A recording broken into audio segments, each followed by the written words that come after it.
Die speaker. Waarom word die voorsitter in die parlement speaker genoem, terwyl die speaker nie regtig toesprake hou nie en juis min praat? Die Britse koning het dikwels meer geld nodig gehad om oorlog te maak of om nog 'n kasteel te bou. Hiervoor moes die koning die House of Commons se lede bymekaar roep om daaroor 'n besluit te neem. Nadat die parlementslede bymekaar gekom het, kies hulle 'n voorsitter en begin dan die saak debatteer. Uiteindelik gewoonlik na 'n lang debat neem hulle 'n besluit. Nie meer enige geld vir die koning nie. Nou is die groot probleem wie om te kies om hierdie besluit aan die koning oor te dra. Niemand was bereid nie. Hulle het toe geargumenteer dat die voorsitter die beste persoon hiervoor is. Hy het mos die argumente van albei kante gehoor. Die voorsitter is toe na die koning gestuur, to speak on behalf of Wales. Van daar dan die benaming speaker. He speaks on behalf of Wales. Maar dit het gou ontwikkel in 'n gevaarlike werk. Die koning hou niks daarvan dat hy nie sy sin kry nie, en dan is hy kwaad vir die boodskappe. In die Britse geskiedenis is daar 7 speakers, hulle name is bekend, wat deur die koning onthoof is. Dit was in die jare 1300 tot 1500. Dit het gelei tot die Britse tradisie dat die nie-verkose speaker tot vandag toe hom of haar simbolies teësit wanneer hy of sy uit sy bank gehaal en na die speaker se stoel begelei word. Wat is die voorsitter in die ou boererepublieke se parlemente of volksrade genoem? In die ou boererepublieke het hulle die benaming voorsitter en nie speaker nie gebruik. Met die totstandkoming van die Unie van Suid-Afrika in 1910 was daar kritiek en voorstelle dat die benaming speaker Brits en koloniaal is en met 'n ander benaming vervang moet word. Dit het nie gebeur nie en die tradisie het bly voortbestaan. In 1958 is daar weer debat gevoer oor die benaming speaker. Meneer J.H. Abraham het geargumenteer dat die benaming speaker nie in Suid-Afrika pas nie. Dit is 'n verouderde begrip. Volgens hom is dit 'n anomalie dat die man wat die minste hier in die raad speak, sy amptstitel speaker is.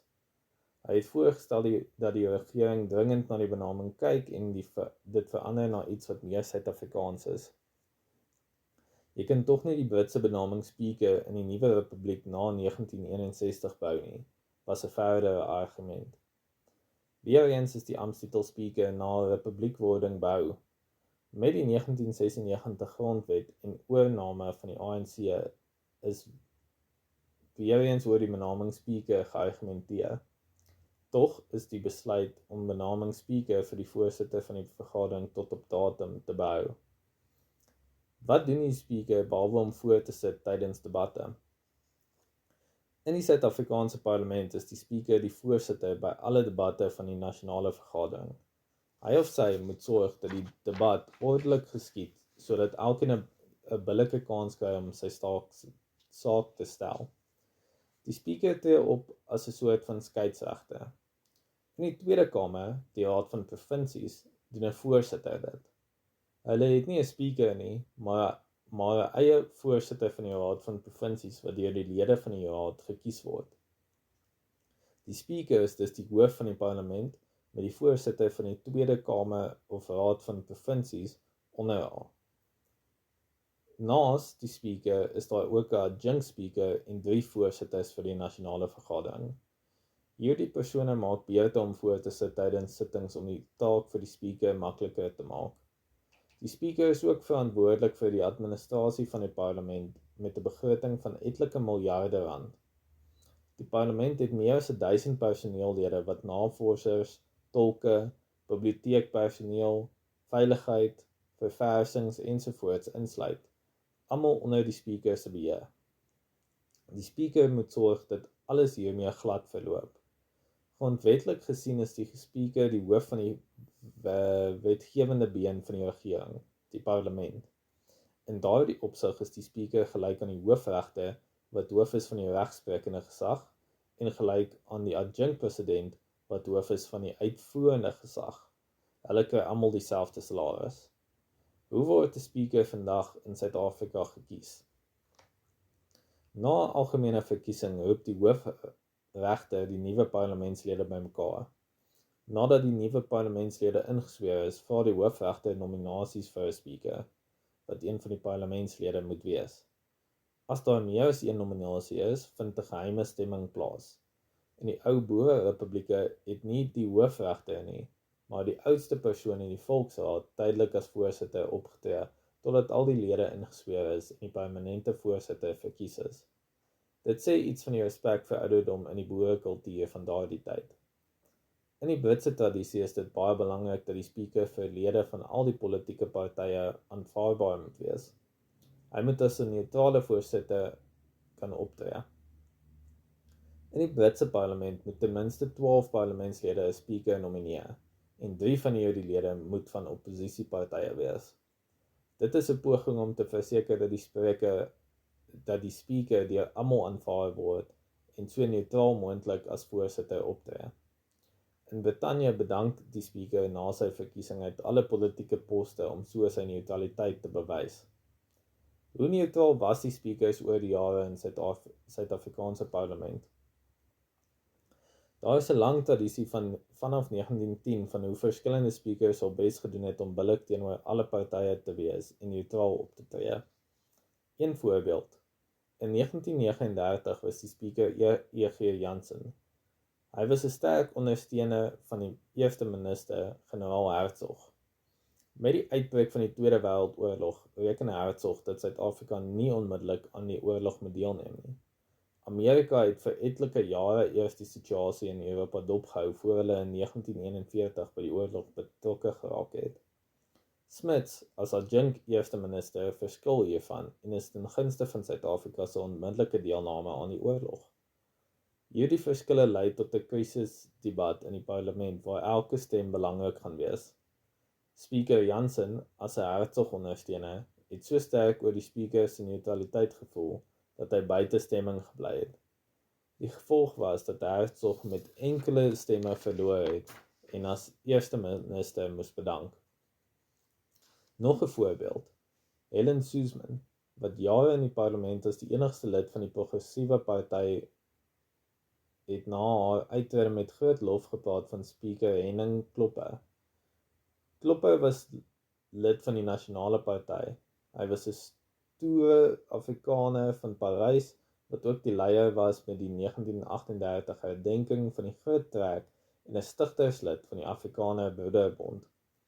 Na haar aftrede het Suzman van Speaker Klopper gesê, "Throughout those years that I was the lone progressive in Parliament, Speaker Klopper would send for me at the beginning of every session and make a little speech. He said, 'Well, I don't agree with a word you say, but it is my duty to see that minorities have their rights in this house. I'm going to see you get enough time to speak.' And he did." Sonder hierdie beskerming sou sy nie die oppositierol kon speel wat sy gespeel het nie. As 'n speaker nie neutraal en objektief optree nie, kan hy of sy uitgestem word? Ja, beslis. Grondwet artikel 52(4) maak dit moontlik. In 2014 was daar so 'n mosie van wantroue deur die oppositie en Speaker Baleka Mbeki ingestel. In my toespraak in daardie debat het ek geargumenteer dat met elke nuwe parlement na 1994 die speaker se posisie minder neutraal en meer partydig na die ANC se kant geword het. In 1994 is Vinay Ginwala as speaker verkies. Sy was 'n ANC-lid, maar om die onpartydigheid van die speaker se kantoor te illustreer, is meneer Ranchid 'n lid van die Nasionale Party as adjunct speaker gekies. 5 jaar later met die tweede parlement is Dr. K. Raju van die IVP as ondervoorsitter verkies. Met die derde parlement in 2004 is Sandra Botha van die DA en met die vierde parlement in 2009 Dr. Ben Skosana van die IVP as voorsitters gekies. Hiermee is die tradisie om ander partye by die poste in die speaker se kantoor te betrek voortgesit. Maar by die 5de parlement met Baleka Mbeki as die speaker, het die ANC die tradisie verbreek en al die poste in die speaker se kantoor self geneem. Dit het onmiddellik reaksie uitgelok van al die oppositiepartye. Dit was verder direk die teenoorgestelde van die Britse parlement waar die speaker uit alle partypolitieke ampte bedank nadat hy as speaker verkies is om sy neutraliteit te bewys. Mevrou Mbeki was toe speaker, maar ook gekose voorsitter van die ANC gelyktydig. Sy het glad nie oorweeg om as ANC voorsitter te bedank nie. Die gevolg was dat mevrou Mbeki as ANC voorsitter elke maandag die weeklikse vergadering van die ANC se top 6 leiers bywoon, waar hulle hul strategie vir die week in die parlement bespreek. Dinsdag sit sy voor in die parlement as speaker as hierdie strategie uitgevoer moet word. Sy het gereeld talle oppositielede uitgejaag, terwyl ek nie kan onthou dat sy ooit enige ANC-lid uitgejaag het nie.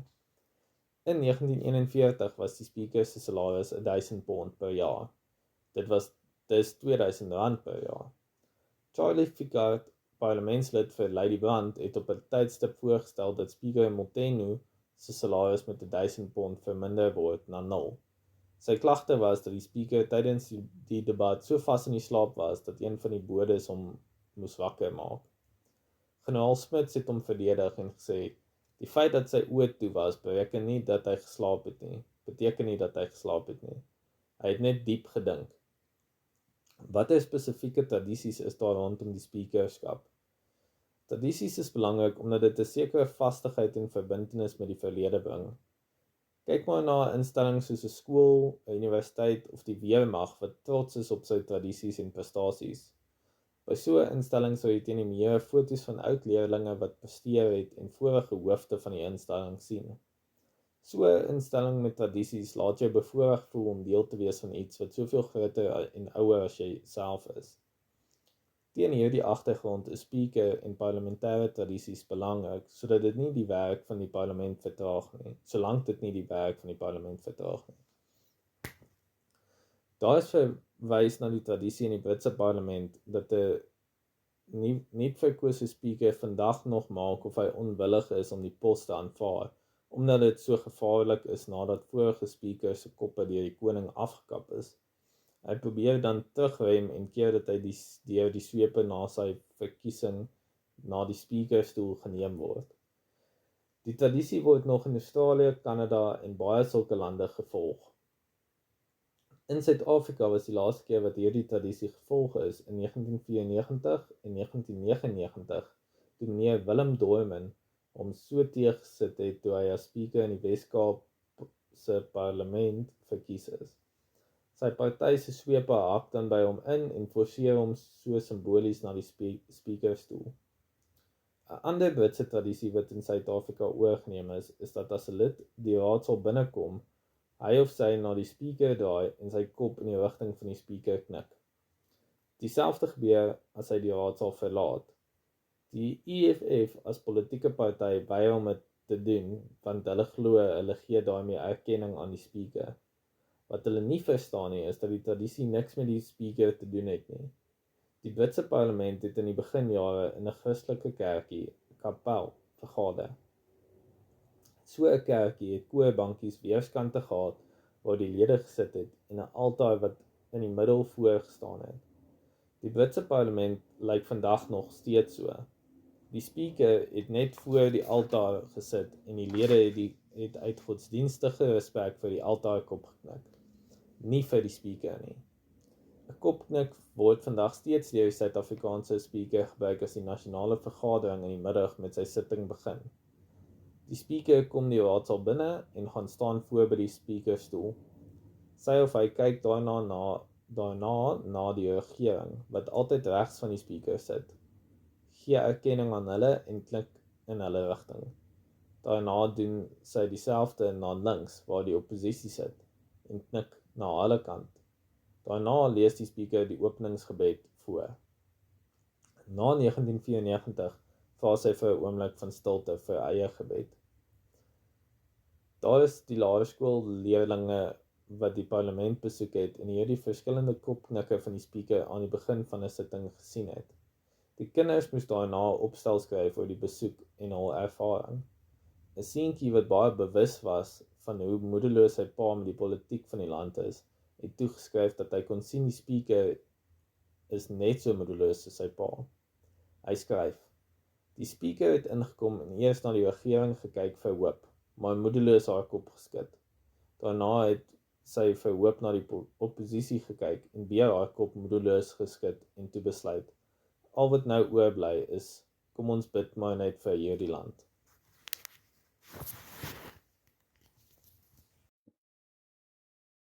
Swepe van die parlement. Ons hoor gereeld in die media dat die hoofsweep iets belangriks gedoen het. Waar kom die woord sweep vandaan? Die woord sweep moet uit die Afrikaner geskiedenis kom, het die nuwe ANC-lede in 1994 geglo toe hulle in die parlement gekom het. Die woord sweep is 'n tipiese Afrikaner woord wat uit die Groot Trek en Ossewaans kom, of dalk van die Ossewa brandwag, was al raaiskote. Hulle was egter verkeerd. Soos die meeste parlementêre tradisies kom, dit ook van Brittanje. Vir eeue lank het die Britse hoofklasse, die ryk mense, te perd en met honde jakkalse gejag vir ontspanning, as 'n soort sport. Die jakkalse word gejag deur 'n klomp perderyters met 'n groot trop honde saam met hulle. Allerlei kleure reëls en etiket geld. Die leiers dra 'n rooi baadjie en 'n swart helmet en die ander ryters dra swart baadjies. Om die honde bymekaar en op die spoor te hou, is daar 'n whipper met 'n sweep. In die 1700s was daar 'n baie belangrike stemming in die Britse parlement. 'n Stemming wat die regering kon laat val of oorleef. Die boodskap was: gaan maak dringend almal wat kan stem bymekaar. Go and whip the common people together. Die beeld van die hondewhipper tydens 'n jagtog is gebruik. Die woord whip of sweep het vasgesteek en word tot vandag toe in talle parlemente oor die wêreld gebruik. Ek het in my tyd kontak gehad met die sweepe van die Amerikaanse Kongres en die Britse parlement in Australië, Zambia en Indië se parlemente. Wat doen 'n sweep in die parlement? Die sweepe is die organiseerders in die parlement. Elke party het sy eie hoofsweep en sweepe wat gekies of aangewys word. Hy of sy skakel met die sweepe van ander partye en saam reël hulle watter sake word wanneer bespreek. Hoeveel tyd elke spreker kry, wanneer word daar gestem, ensovoorts. Daarvoor is daar 'n weeklikse sweepvergadering tussen die verskillende partye se sweepe. Binne elke party is hulle ook verantwoordelik daarvoor dat hulle partydissipline gehandhaaf word. Dat lede sittings bywoon en dat al die lede van hul onderskeie partye daar is wanneer daar gestem word. Tydens debatte word verwag dat die sweep sy leier en ander lede van sy party sal beskerm. Hy moet punte van orde kan neem as iemand 'n reël oortree of as hy reken die speaker 'n fout maak of sy lede benadeel. Daarvoor moet hy die reëls van die nasionale vergadering baie goed ken. Dit is 'n dik boek, ongeveer so 240 bladsye, met tans 370 reëls van die nasionale vergadering. 'n Parlementslid kan enige tyd tydens 'n ander lid se toespraak in 'n debat opstaan en 'n punt van orde maak. So 'n punt van orde is om te beswaar te maak oor 'n reël wat dan die lid tydens sy toespraak oortree het. Hy of sy moet dan as deel van sy punt van orde na die reëls van die nasionale vergadering verwys en aandui na watter reël wat oortree is. Hy verwys. Slaag hy nie daarin nie, sal die spreker beslis dat dit geen punt van orde is nie. Hoekom word van voorbankers en agterbankers gepraat? Dit kom uit die Britse Westminster parlementêre tradisie. Die senior parlementslede sit in die voorste banke en word dus voorbankers genoem. Die junior of nuwe lede sit agter en word agterbankers genoem. Na verkiesing is daar baie nuwe parlementslede. Een van die take van die sweepe is om die nuwe lede tou te wys, te bepaal waar hulle in die raadsaal sit, asook om hulle in die lig aangaande parlementêre gebruike. Ek onthou toe ek in die parlement gekom het die sweepe vir my party aan ons nuwe lede gesê: julle het net twee take. Eerstens, julle verduidelik die beleid van die party. Julle maak nie in jul toesprake nuwe beleid nie. Dit sal die senior lede, die voorbankers doen. Tweedens, as 'n junior wat agter sit, gee jy peppermente aan vir die senior lede voor jou, die voorbankers. Humoristies soos dit is dit goeie raad. Ek het gesien hoe talle nuwe parlementslede sy parlementêre loopbaan verkort deur te veel te praat. Die Bybel bevestig hierdie algemene wysheid. Daar is 'n tyd om stil te bly en 'n tyd om te praat. Prediker 3 vers 2 deel 7. En wie sy woorde inhou, besit kennis. En hy wat kalm is van gees, is 'n man van verstand. Spreuke 17 vers 27. 'n ander wysheid wat aan ons oorgedra is dit die feit dat daar 2 rye is wanneer dit belangrik is om jou mond toe te hou. Wanneer jou kop onder die water is en as jy kwaad is. Ek moes in 'n toespraak na die verkiesing die nuwe lede verwelkom. In my toespraak het ek hierdie advies aan hulle gegee en gesê in Engels word hulle uiteindelik verkeerd beskryf. In Engels sê hulle, before an election, a politician runs for a nomination. He then stands for an election and when selected, he or she becomes the sitting member. First run, then stand, and then sit. Sy aktiwiteite word al minder. Eers hardloop, dan staan en dan sit. 'n Goeie parlementslid se aktiwiteite behoort net mooi andersom te wees. Wat is 'n free line whip? Dit kom natuurlik ook uit die Britse stelsel en word vandag steeds in ons parlement gebruik. Toe die parlement byvoorbeeld die openbare beskerming advokaat Busisiwe Mkhwebane afgedank het, het die ANC-lede almal opdrag gekry dat dit 'n free line whip is. In die Britse parlement stuur die sweepe elke week 'n omsendskrywe uit waarin hulle vir die parlementslede aandui wat die program van die week is. Hulle noem die omsendskrywe vir whip. Daarin word aangedui watter debatte en stemmings vind betrokke die week plaas. As 'n stemming in die omsendskrywe met 1 lyn onderstreep is, noem hulle dit 'n one-line whip. Dit is minder belangrik en jou verteenwoordigheid is jou eie keuse. As 'n stemming met 2 lyne in die omsendskrywe onderstreep is, 'n two-line whip, dan is dit 'n belangrike stemming. Jy moet daar wees, behalwe as jy toestemming van die sweepe gekry het om afwesig te wees, maar dan moet jy afbaal. As 'n stemming met 3 lyne onderstreep is dit doodsake en durf jy nie afwesig wees nie. Geen verskoning is aanvaarbaar nie. Lede word in rolstoele en selfs 1 keer op 'n draagbaar ingedra om te kom stem. 'n Lid wat dan afwesig is, sal dissiplinêr verhoor word en kan uit die party geskort word. By die skorsing van die openbare beskermer en byvoorbeeld toe regter John Lopi as regter geskort is, het die ANC 'n 2/3 meerderheid nodig gehad. As enkele lede afwesig was, sou dit misluk. So dit was vir hulle uiters belangrike stemming, 'n free line whip. Wat is afbaal? Hoekom paar 'n parlementslid af? In parlemente waar daar net 2 groot partye is, soos die Britse parlement of die Suid-Afrikaanse parlement voor 1994, was daar 'n afbaarboek wat deur die sweepe van verskillende partye hanteer is. Jou party se sweep kan jou toestemming gee om vir byvoorbeeld dringende sake soos 'n begrafnis afwesig te wees.